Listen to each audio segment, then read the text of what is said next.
नमस्कार साथियों, स्वागत है आपका अपने YouTube चैनल एवी एजुकेशन पर। साथियों, राजस्थान आर्ट एंड कल्चर की इस कक्षा में आज अपन बात करने वाले हैं राजस्थान की प्रमुख हवेलियों का पर कौन कौन सी जो हवेलियाँ राजस्थान में प्रमुख रूप से राजस्थान के एग्ज़ाम के अंदर पूछी जाती है, उन हवेलियों की आज अपन इस वीडियो के अंदर बात करने वाले हैं। प्रमुख प्रमुख जो हवेलियाँ हैं उन सबको मैं यहाँ लेकर आया हूँ।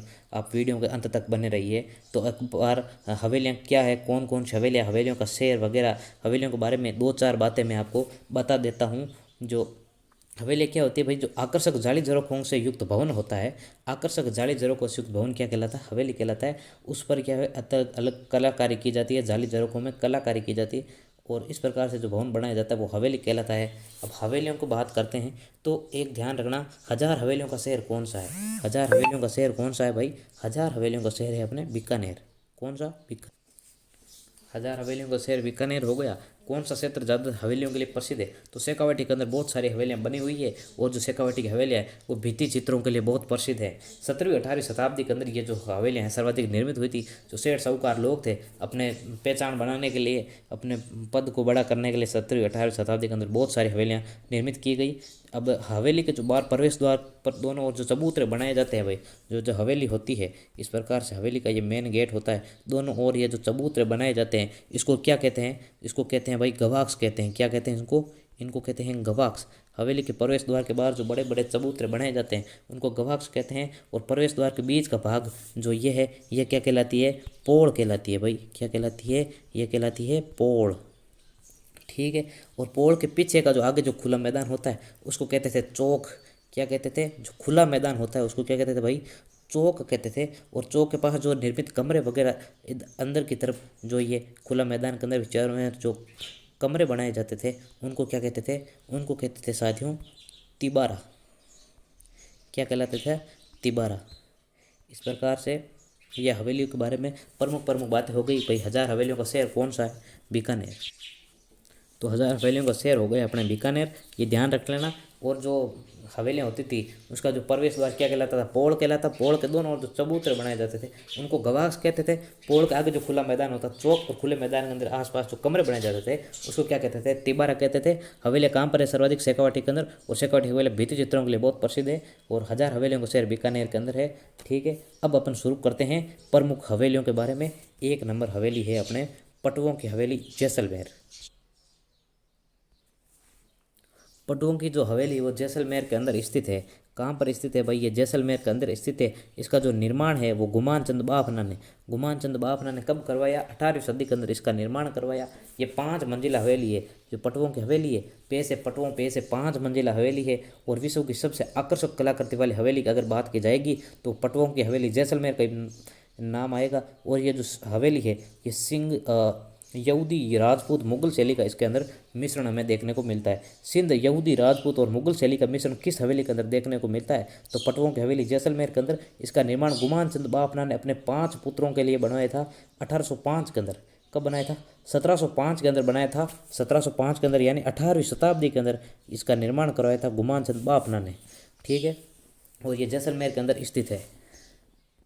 तो पटुओं की हवेली जैसलमेर के अंदर गुमान चंद बाफना ने इसका निर्माण कराया था 1705 के अंदर। और 5 मंजिला है, पीले पत्थरों से निर्मित है। सिंध यहूदी राजपूत मुगल शैली का मिश्रण है। विश्व की सबसे आकर्षक कलाकृति वाली हवेली है पटुओं की हवेली। नेक्स्ट चलते हैं सालिम सिंह की हवेली, भी अपने जैसलमेर के अंदर ही है। और इसका निर्माण जो है 1815 के अंदर जैसलमेर के जो प्रधानमंत्री थे सालिम सिंह ने, जैसलमेर के प्रधानमंत्री थे सालिम सिंह, उन्होंने इसका निर्माण करवाया था। ये भी 19वीं सदी के अंदर करवाया था। कौन सी सदी के अंदर, 19वीं सदी के अंदर, यानी 1815 ईस्वी में करवाया गया था। इसको कहते हैं नौखंडी हवेली, रूप महल, कमल महल इसके उपनाम है। और वर्तमान में इसे 7 मंजिल है। जैसलमेर की सबसे ऊंची इमारत है ये। इसमें वर्तमान कितने मंजिल है, 7 मंजिला है ये। 7वीं मंजिल को मोती महल या जहाज महल कहते हैं। 8वीं मंजिल 9वीं मंजिल क्रम से रंग महल और शीश महल है। पहले 9 मंजिल थी लेकिन 2 मंजिल को हटा दिया गया है जीर्ण शीर्ण होने के कारण, इसलिए अब 7 ही बची है। और जो 7वीं मंजिल है मोती महल कहलाती है। नेक्स्ट है नतमल की हवेली, अपने जैसलमेर के अंदर है नतमल की हवेली। और इसका जो निर्माण है 1881 से लेकर के 85 के मध्य हुआ, लालू और हाथी नामक 2 भाइयों द्वारा। ठीक है। लव कुश नामक 2 हाथी नतमल की हवेली जैसलमेर के बाहर बनाए गए हैं।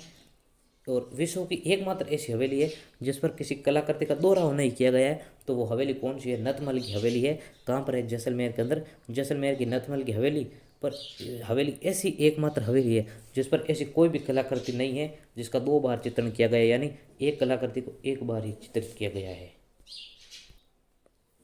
नेक्स्ट बागौर की हवेली उदयपुर के अंदर है। इसका निर्माण अमरचंद बड़वा ने करवाया था, ठीक है। और विश्व की सबसे बड़ी पगड़ी कहाँ पर स्थित है, तो बागौर की हवेली के अंदर स्थित है।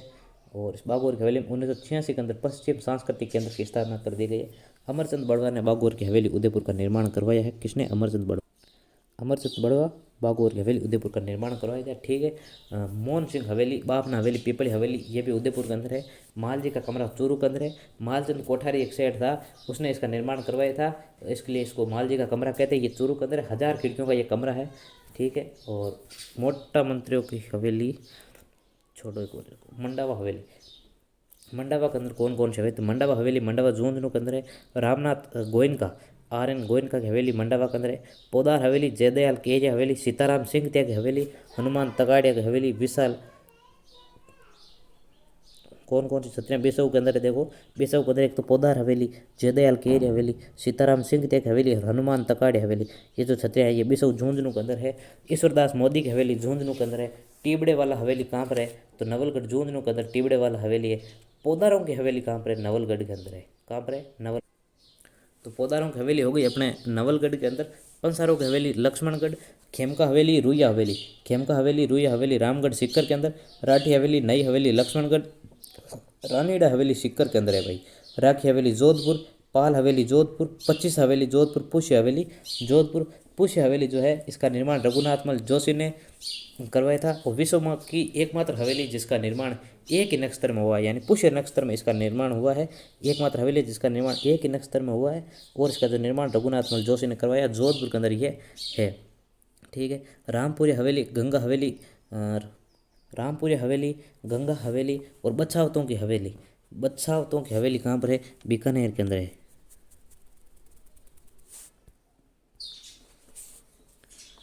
रामपुरी हवेली, गंगा हवेली, बछावतों की हवेली बीकानेर के अंदर। और बीकानेर क्या है भाई, 1000 हवेलियों का शहर है, ठीक है। मेहता हवेली भी बीकानेर के अंदर है। जयमल फतेह हवेली कहाँ पर है, तो चित्तौड़ के अंदर, ध्यान रखना चित्तौड़गढ़ के अंदर जयमल फतेह हवेली है। लालचंद टड्डा की हवेली जो है फलोदी के अंदर है। और फलोदी के अंदर भी एक और छत्री अमरचंद कोचर की हवेली फलोदी के अंदर है। और ठीक है, इसी के साथ ही हवेलियों का जो टॉपिक है यहीं पर समाप्त होता है। और प्रमुख प्रमुख हवेलियाँ यहीं पर समाप्त हो जाती है, लेकिन एक दो हवेलियाँ मैं आपको और बता देता हूँ। जैसे सलूम्बर ठिकाने की हवेली चित्तौड़गढ़ के अंदर है। और जयमल फतेह हवेली हो गई। सांगीदास थानवी की हवेली जोधपुर के अंदर है। सांगीदास थानवी की हवेली कहाँ पर है, जोधपुर के अंदर है। उदयपुर के अंदर 2-3 छतरियाँ हैं, जैसे मोहन सिंह हवेली है, एक बापना हवेली है, पिपलिया हवेली ये उदयपुर के अंदर है। रामनाथ गोयनका हवेली, रामदेव चौरावनी हवेली, सागरमल लाड़ी हवेली ये मंडावा झुंझुनू के अंदर है। और मोटा मंत्रियों की हवेली रामविलास गोयनका हवेली, दानचंद चोपड़ा हवेली, सुराणों की हवेली। सुराणों की जो हवेली है इसके अंदर 1000 खिड़कियाँ है, यह सब चूरू के अंदर है। तो चूरू के अंदर कौन कौन सी हो गई, देखो मोटा मंत्रियों की हवेली, रामविलास गोयनका हवेली, दानचंद चोपड़ा, सुराणों की हवेली। सुराणों की हवेली 1000 खिड़कियों की हवेली है, चूरू के अंदर है। इसी के साथ ही हवेलियों का टॉपिक यहीं पर समाप्त होता है। आप वीडियो को लाइक कीजिए, शेयर कीजिए और हमारे चैनल एबी एजुकेशन को सब्सक्राइब कीजिए। मिलते हैं नेक्स्ट वीडियो में, धन्यवाद।